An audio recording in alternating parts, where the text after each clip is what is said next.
two key goals of any central bank are to promote macroeconomic stability, right? That was one. And the other was to try and deliver low and stable inflation.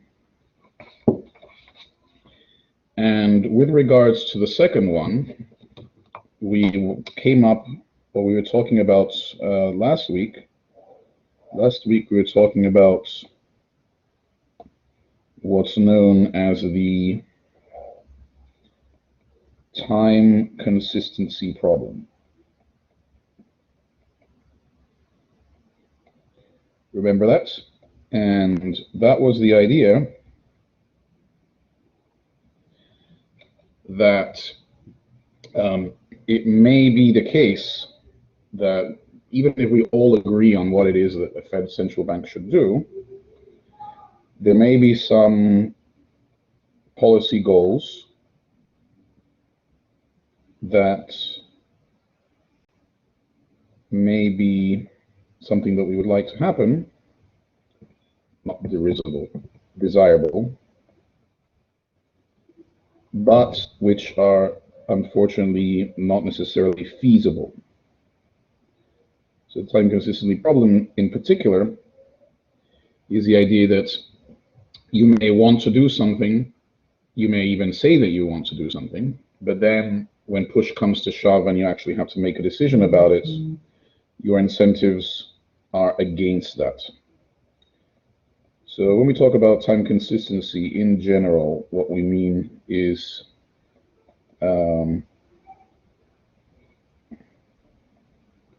our ability to deliver low inflation, right? So let's start off remembering that. So the time consistency problem is the idea that there may be certain goals that are not feasible. The Fed may declare, for example, that they want to have low inflation, but then in reality, when push comes to shove, they may not want to deliver it. And you should remember one example of this that we discussed briefly in class, and that is the example of the United States in the 1970s. Remember, in the 1970s, the United States was afflicted with a series of shocks that might have raised inflation. One was that the Vietnam War dragged on for a long time, which is, a lot of government spending.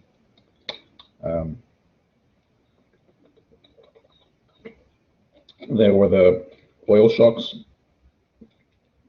So I'm just going to call those things inflationary pressures. But of course, at the end of the day, as we were discussing, what actually happens when there are inflationary pressures depends on what the Fed does, especially when there are supply shocks. If the Fed fights the inflation, it may come at a cost in terms of GDP for a while at least, but it maintains the Fed's credibility. Its commitment to inflation is clear, and if that means that expected inflation should stay under control. What happened in the 70s, of course, was that the Fed didn't fight the inflation.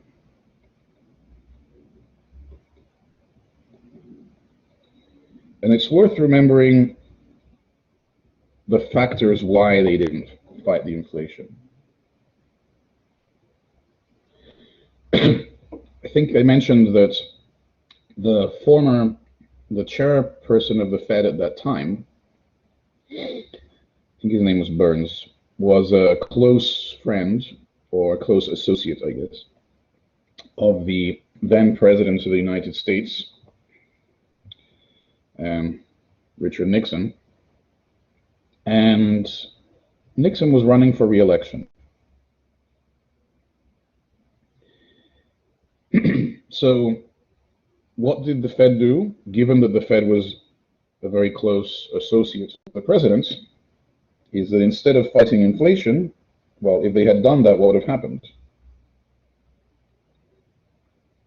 Growth would have slowed. And what happens when the economy isn't doing great and there's an election? You're more likely to lose. So instead, the Fed left the inflation there because fighting inflation would have slowed the economy. Just before the election. Right? Remember this story. So instead, they did the opposite. They didn't raise interest rates to fight inflation. So, of course, everyone's expectations of inflation rose. And you're in an inflationary spiral, which in the end was very painful to get out of. So what's the key issue here that creates the time consistency problem in the case of the United States in the 70s? There are two key words here that are the problem. One is the Fed, and the other is election. This link is the problem, right? The Fed's job is to try and promote economic stability and fight inflation, keep it low. But in this case, it failed to do that because it cared about the election. So what's the key problem here? It's the link between the Fed and the government. So what this suggests is that maybe the top once, well, it suggests two things, right? It suggests that if the Fed is closely tied to the government, the time consistency problem is even worse. They can't commit to anything because whenever an election comes along, they have an incentive, to boost the economy, or at least not to make it contract in this case. And so we're going to refer to that idea, this connection between the Fed and the government, or rather the idea of breaking the connection. I'm going to call that central bank independence. So what it suggests is that if the central bank is very close to the government, it just can't commit to providing low inflation. You know, it will always try to boost the economy near elections. And so, of course, what does that mean? It means everyone expects higher inflation as well, because they observe it. And so a major theme in macroeconomics and in financial economics is trying to understand this problem of central bank independence and how to achieve it. Okay, so that's our topic for today. And there are two broad reasons why a central bank that's not operating independently might not deliver good results. So what is, or what might cause, or rather, if the Fed is not independent from the rest of the government, what might be a problem? And again, remember that independence means independence of the Fed from the rest of the government.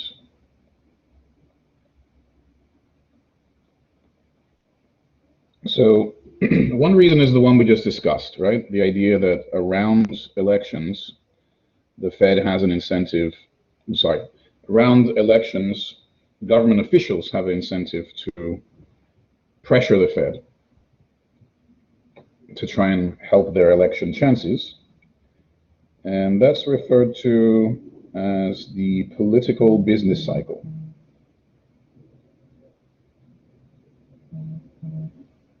The idea that you try and stimulate the economy or again, in the case of the supply shocks of the 70s, at least not hurt it.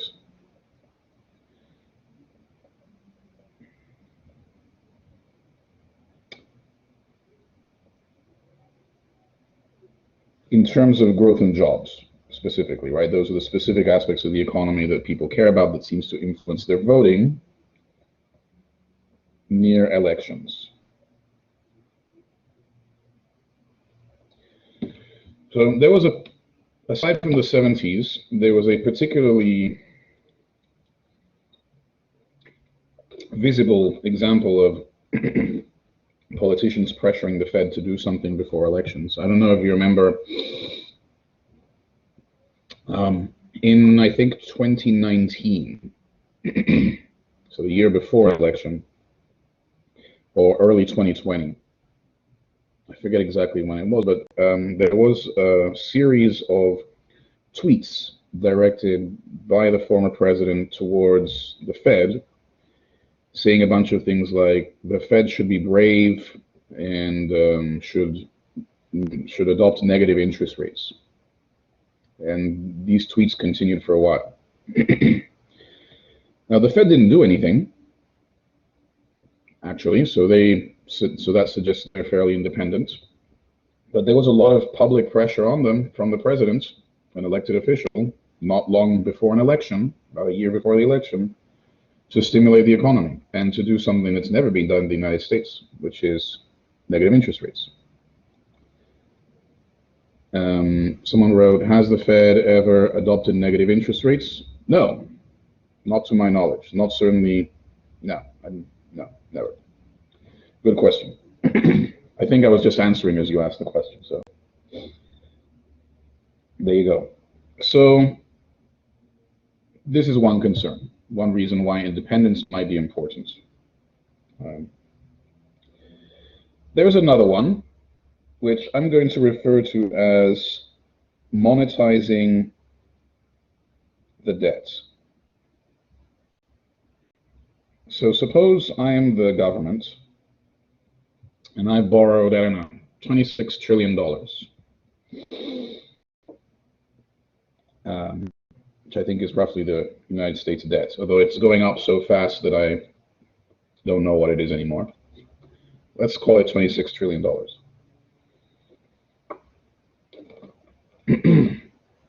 Suppose it gets bigger and bigger and bigger and bigger.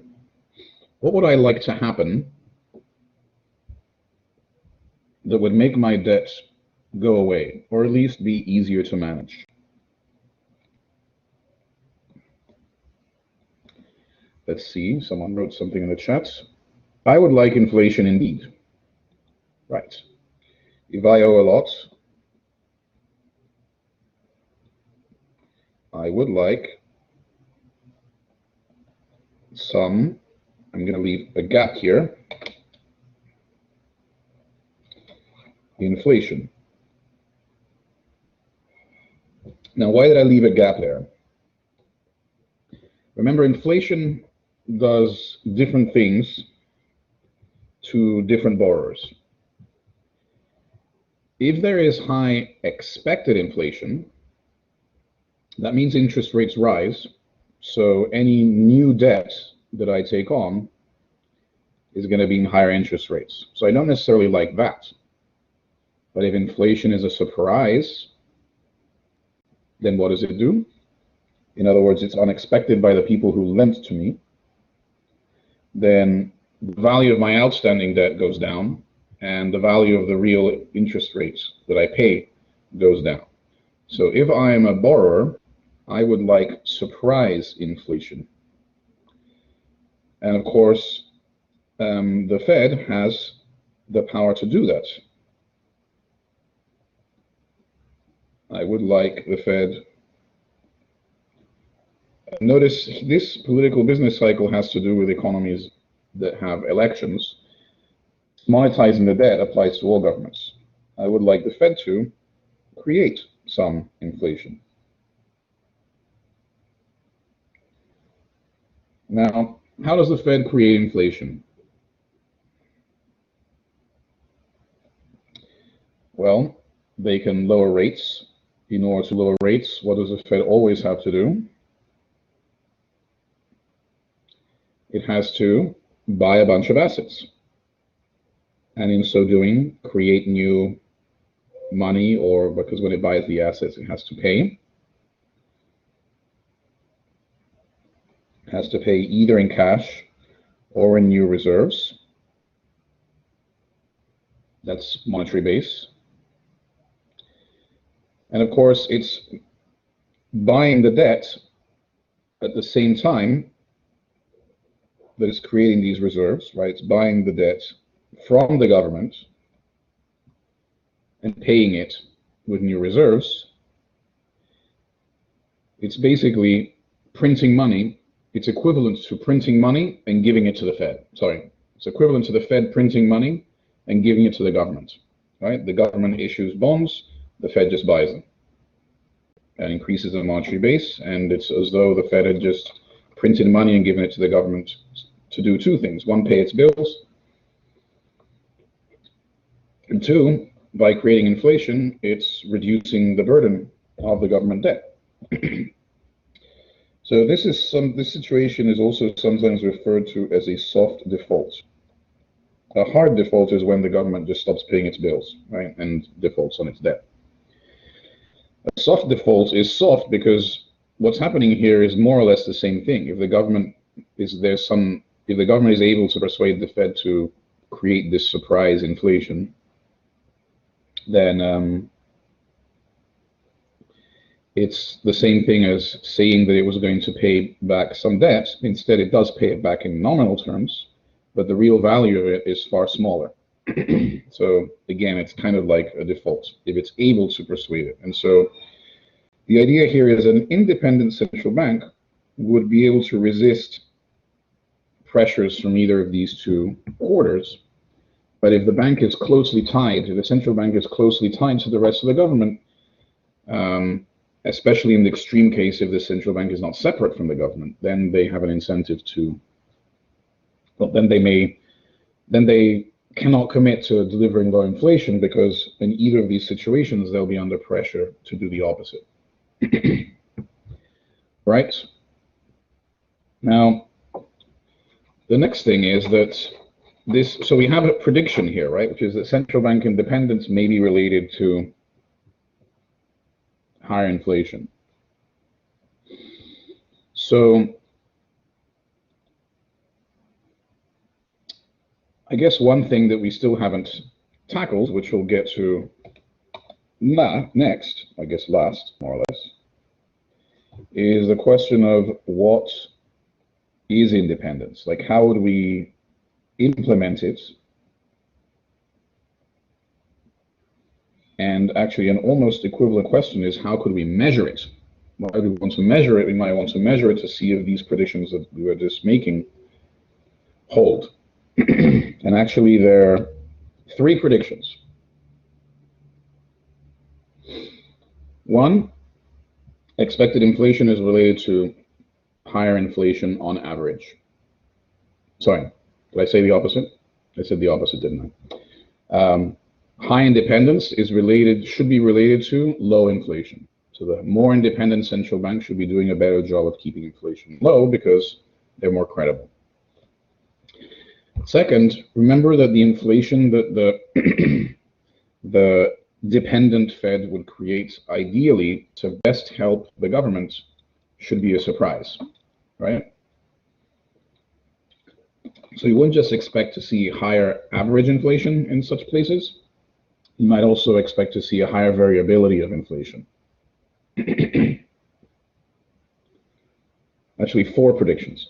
The third prediction is, however, is being in an independent place, in an independent, in a country with an independent Fed, a surprise? No, right? The central bank was set up decades ago, and what it does is plain for all to see. So that suggests that, at least to some extent, this behavior is anticipated by people. They can't predict when the Fed is going to do its surprise inflation, but they know it's going to do it, so they expect higher inflation on average. And what does that mean for other variables, like real variables, like, let's say, unemployment and growth? independence should not be related to those, right? There's more volatility, but and there's high inflation, but it shouldn't be related to like long run average things like the overall unemployment rate and so on. So those are a bunch of things that we would like to check. In order to do it, we need to be more careful. We needed to be able to define independence in more specific terms. And we can do that by thinking about how the Fed works in the United States. So who names the chair of the Fed? How do we choose who is the Fed chairperson in the United States? The answer is that it's a presidential appointee. The president appoints the chairman of the Fed, who is right now Jerome Powell. But did Biden appoint Powell? He did not.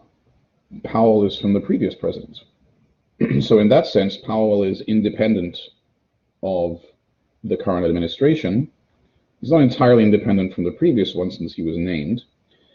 But that does give him some independence, because in the United States, the term limit for the chairperson of the Fed serves a 7-year term, which is such that it doesn't coincide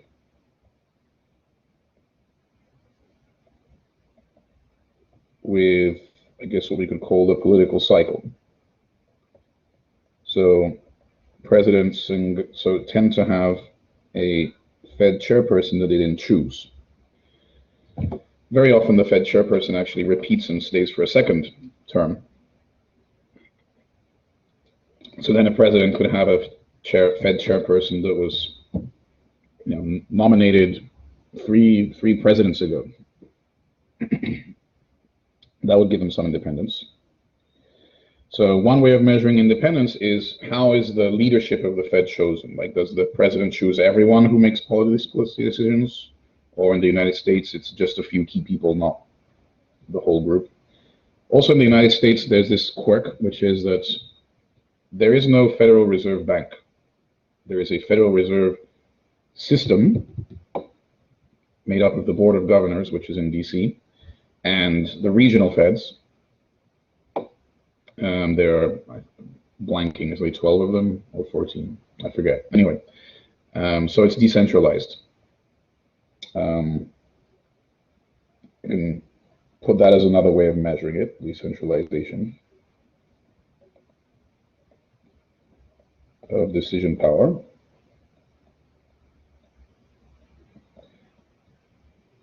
And like in the United States, Jerome Powell doesn't make all the decisions. There's a committee that decides what the policy is going to be. Another thing that happens in the United States is that when the Fed decides to do something, does it have to ask anyone for permission? They don't. Within the law, they can do anything. So one other aspect of independence would be no direct government control of monetary policy. Congress doesn't get to vote, or nor the president, on what the Fed does or doesn't do, but that can vary from place to place. So some countries could be less independent if their central bank controls monetary policy. Another possibility is the Fed part of the government? Right? If the Fed is actually part of the government, then of course they're not going to be as independent. In the United States, the answer is not really, because while the top leadership of the Fed is named by the president, who is of course an elected official, the Fed itself operates as an independent bank, basically. And who are the shareholders of the Fed? It's the banks that the Fed helps out when they're in trouble. So the Fed isn't really part of the government, but in some countries it is. Like in Japan, I think, if I'm not mistaken, the central bank is a branch of the treasury, which is just the government's purse.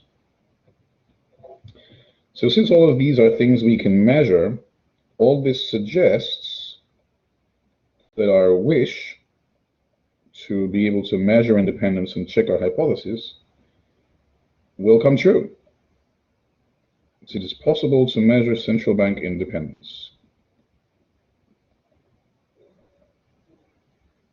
So I went and I found these this data from a classic paper from a long time ago that did exactly this. They tried to measure central bank independence, and then we'll compare it to these different things that we wanted to look at: inflation and stability.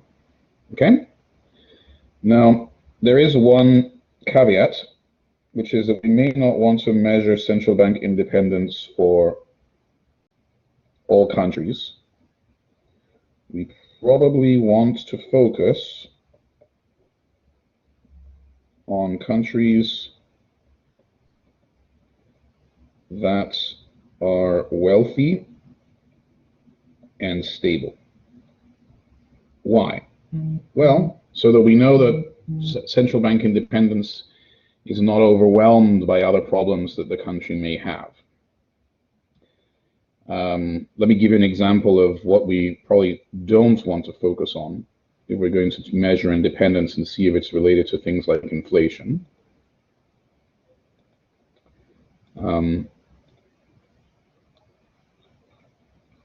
Sorry about that. Here, remember this figure, folks?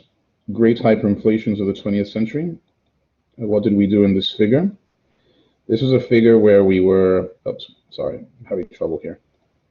This is a figure where we were trying to understand, this is a while ago, purchasing power parity. Remember back then, what we did was purchasing power parity says inflation is linked with loss of the currency value. So on this axis, we have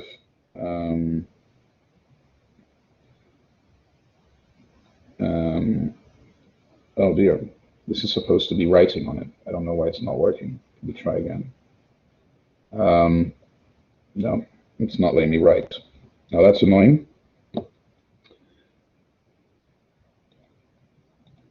Okay, I'll use a text box. So this is supposed to be the relative loss of value of the currency. Remember this figure? And on this axis, it should be the relative increase in the value, sorry, in the price level for its country over a particular period of time. Okay?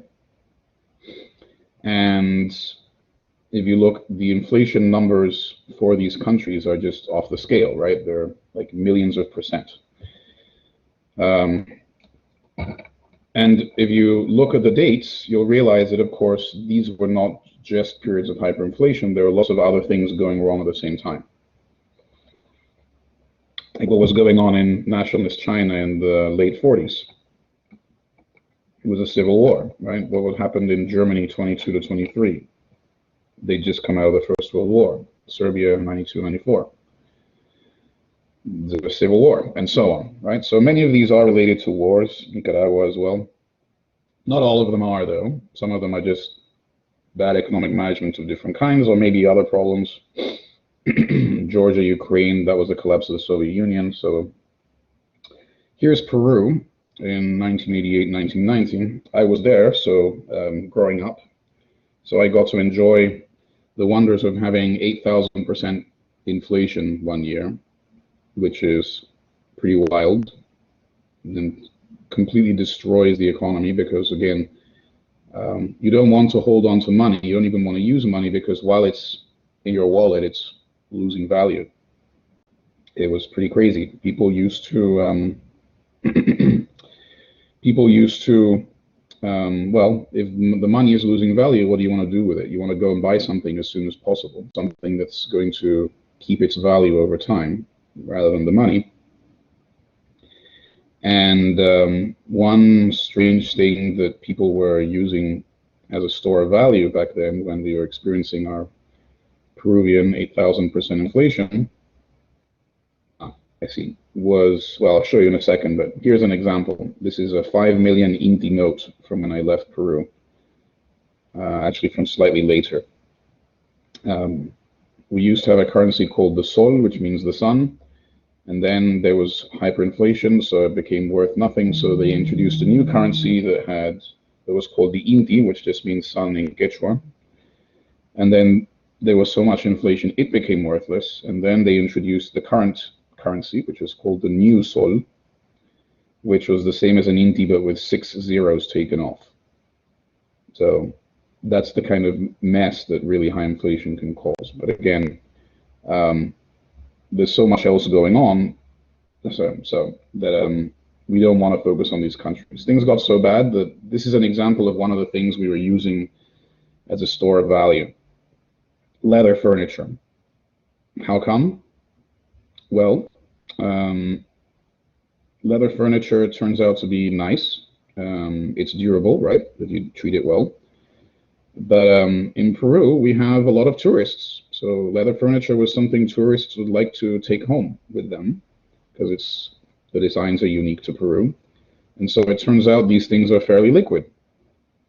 So that made them a good store of value because there are all these people coming from around the world to see this. And while they're passing through, many of them pick up leather furniture. So we were using that as a store of value. So the point is, well, one point is to say that hyperinflation is really bad. But the problem is, the second point was, many of these countries had other problems, so they're going to obscure the effect of independence on its own. Okay? So that's why we want to focus on, as I was calling them, fairly wealthy and fairly stable countries. Now, what the study that I'm going to use did when they tried to measure independence was that they are using, there's a problem with trying to focus on wealthy and stable countries when it comes to measuring central bank independence. And what's that problem? The problem is that many of the wealthy, stable countries in the world are in Europe, and they don't have separate central banks, or rather they do, but they have only one currency and one monetary policy. So what I'm going to do is look, and what this study does is it looks at wealthy countries from before the euro appeared. Okay, so Spain, Portugal, Netherlands, they still have their own separate central banks, their separate monetary policy, and their separate level of independence. Okay? So here is the first. Our first prediction was independence should be related to lower inflation. Here's the United States. You can see they're among the more independent central banks. Not the most, but clearly more independent than most of them. And over here we have some less independent places. Again, measured using those things that we were discussing are who controls the monetary policy, who names, who is the leadership of the Fed, and so on. And we can see pretty clearly that these places with high independence clearly delivered lower inflation than these over here with less independence. So these differences are big. This study is looking at an average over, I think, 20 years. And look, the United States over that period delivered an average 4% inflation rate. That's pretty high by our standards nowadays, but remember this coincides with the 70s, which were awful. Whereas, let's say Spain, they had 8.5% inflation per year on average. That's a huge difference. Think about how much that will accumulate over 20 years. It's a lot of inflation over here. So our first hypothesis is there. Second, there needs to be also surprise inflation if it's the government that's doing this, right? Here is the variance of inflation, not the average. Same thing, you can see this negative relationship. Places with, so again, it looks like not just are these countries delivering higher inflation if they're not independent, they're also delivering more volatile inflation. So the inflation would also be harder to predict. What next? The next prediction, I think, was that this should not be necessarily be related to any obvious differences in real variables. So this is average unemployment. Is there a relationship? Not really. So that higher inflation, although there's some volatility there, on average, the higher inflation is expected. So there's no link with unemployment. The unemployment rate varies from place to place, but it varies from place to place due to factors that are unrelated to central bank independence. See, there's no relation here. What's this? This is a variance of unemployment. I was surprised to see this, but apparently there's no clear link between independence and the variance of unemployment either. So those surprise inflationary bursts, they're just inflation. They don't seem to be affecting the unemployment rate very much. Maybe it's just because the labor market institutions vary so much from these places that they have different inflation rates, but it's unrelated to independence. Now this is the variance of GDP growth. It says GNP growth. Let's say it's GDP. Do you see a link here? Kind of, sort of, right? It kind of looks like there's a downward sloping relationship between the variance of GDP growth and independence, suggesting maybe that, again, the surprise inflationary that these countries are doing sometimes do generate bigger business cycles. Look at New Zealand and Spain, right? They have much more variation in GDP growth than, say, the United States. So that suggests that these non-independent central banks not only fail to contain inflation, they also fail to generate stability. This is average per capita GDP growth. No relationship. It's just a blob.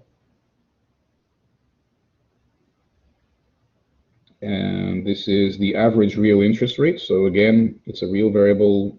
Doesn't seem to be affected by independence. It's not related.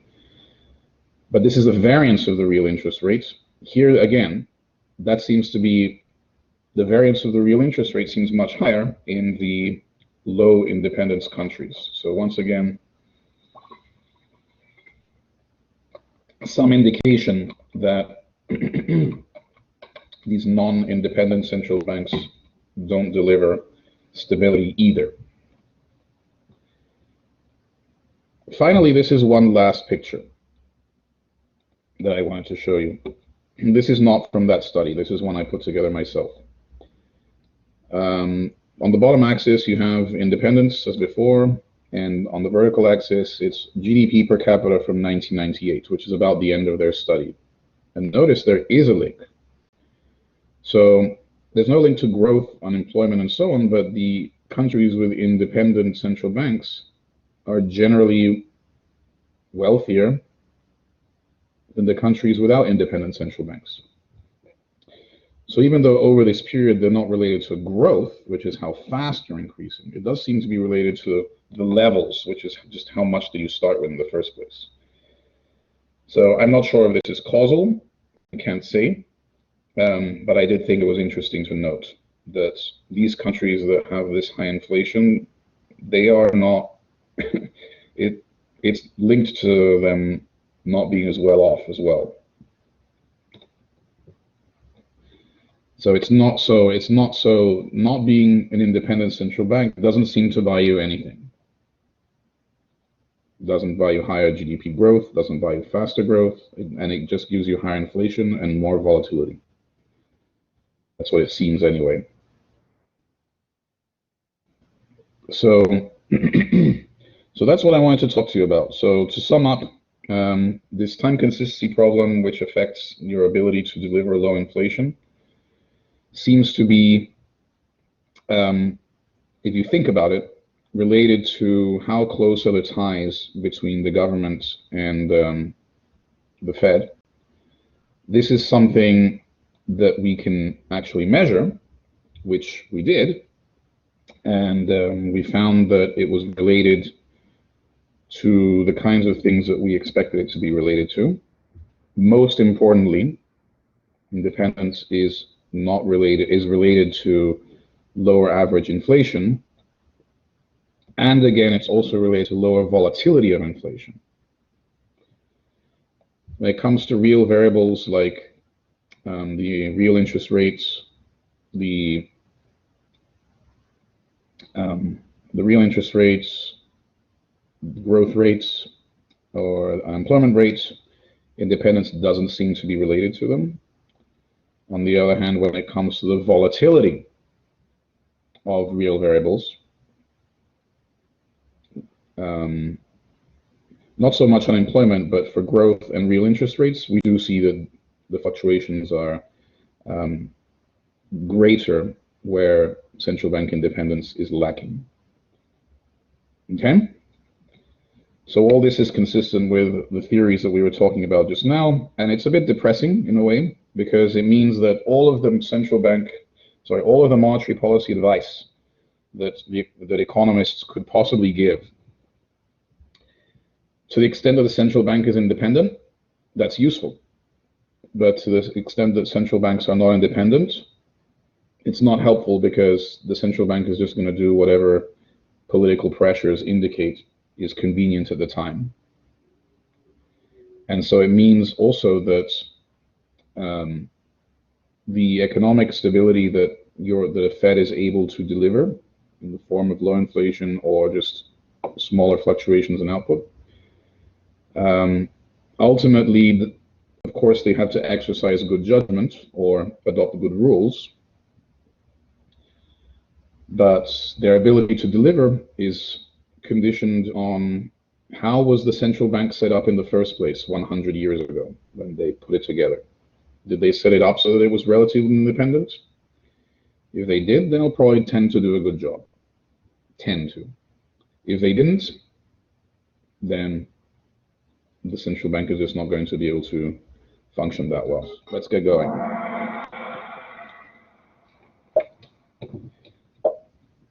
Three, two, one. First question, where did Professor Samaniego grow up? Argentina, Peru, Ecuador, or Venezuela? Yes, I grew up in Peru, that's right. Next, what is this? Is it Chichen Itza? Is it Angkor Wat? Is it Machu Picchu? Or is it Abu Simbel? It is Machu Picchu. Very good. What was the inflation rates when Professor Samaniego left Peru? 8,000%, 800%, 8,000, that's right. All right, next. What did people use as a store of wealth at the time when I left Peru instead of money?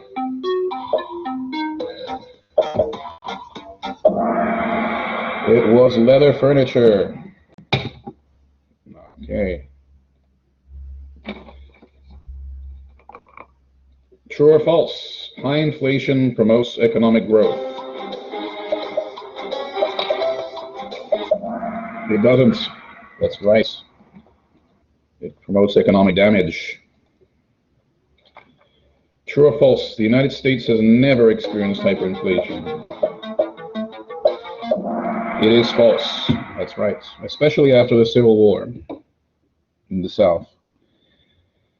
Next, independence and inflation are positively related, negatively related, or unrelated. And what's the relationship between them? They are negatively related. Very good. Next, independence and unemployment, are they related? Are they unrelated? Which one is it? They are unrelated.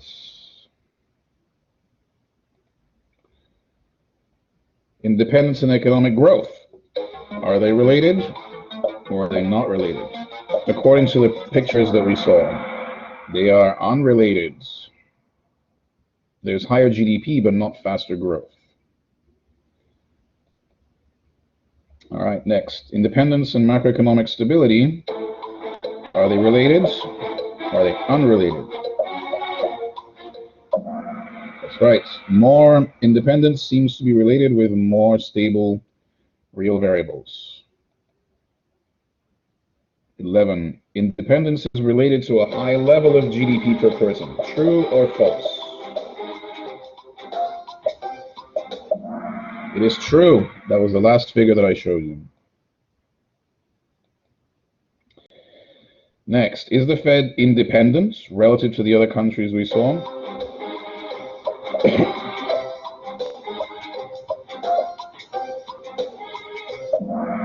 Yes, it is. It's one of the most independent central banks, or at least it was back then.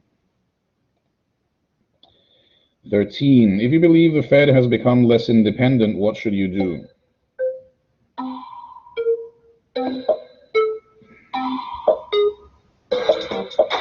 Or rather, what should you expect, I guess? You should expect higher inflation. Very good. Almost there. When was the Fed less independent than usual? Which decade was it?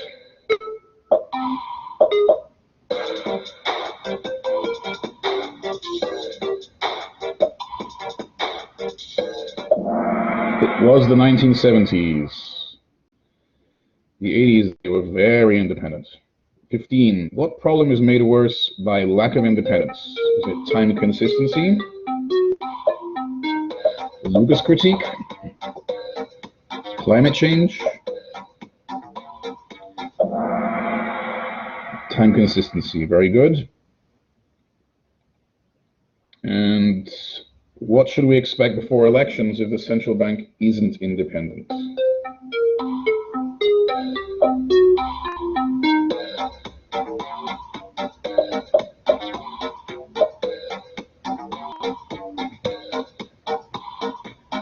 There's a picture of Jerome Powell. Lower interest rates, because they will try and stimulate the economy before the election. What do we call it when the government borrows and the Fed buys its debt?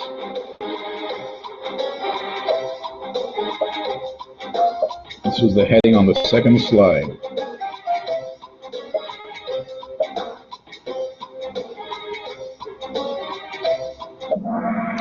Monetizing the debts. What is related to many hyperinflationary episodes? Bad weather, natural disasters, war, pandemics.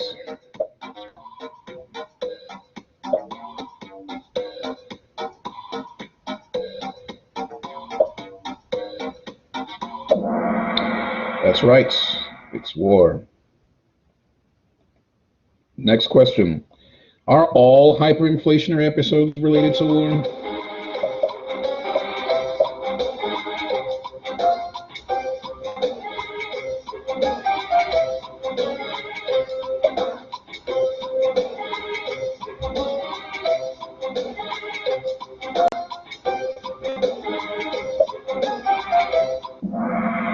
They are not. Very good. Let's see how we did. Third place, Sophia. Very good. Second place, we have Marshall. And our winner today is Alexandra C. All right, excellent. All right, Alexandra, what do you want to do for maybe our final scene of Snapchat filtering? Do you have a llama? My mom's from Peru, so. It doesn't say so. That's surprising. Let's try an alpaca. Yes, we have an alpaca here. All right. How do I look as an alpaca? It looks great, thank you. All right, excellent. Let's try this other one. Yeah, let's go back. Thank you, everyone. I hope that was useful. Feel free to get in touch with me if you're in your preparations for your midterm. And otherwise, take care. And see you on, well, actually, you can see you at the review session tomorrow if you wish. All right? Bye.